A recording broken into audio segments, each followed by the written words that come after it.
So now let's see how we can utilize templates inside of Microsoft Whiteboard. So in order to work around with templates, you can go around over here on the bottom and you can see that insert menu is an option. And once you click on it, what happens is that you got various options over here that pops up. So over here you can see template is an option, and once you click on this, what happens is that you got various templates that you can choose from. So let's say, for example, you want to work around with brainstorming, then you can click over here and then you got the brainstorming template right here with different things such as lists right here, follow-up list, and there you go. You can go around and then edit each note and then add in text over here as well. So if I were to add in text, then this is what you have, as you can see. You can select this out and move this wherever you want and rotate it out over here as well. So you can see that there's different things right here and then you can work around with this. So I'm just going to go around and then choose another template over here. So if I were to click on the plus button, you can see that I can go around, choose other template. So there's Kanban template right here. So there you go. This is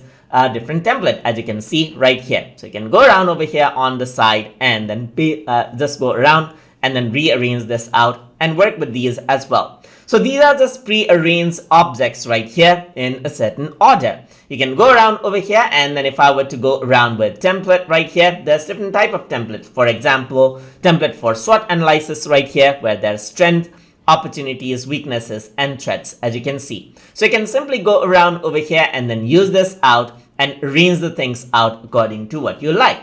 And that is how you can work around with templates inside of Microsoft Whiteboard. So I hope you guys learned something as always. And as always, please like, comment, share, and subscribe.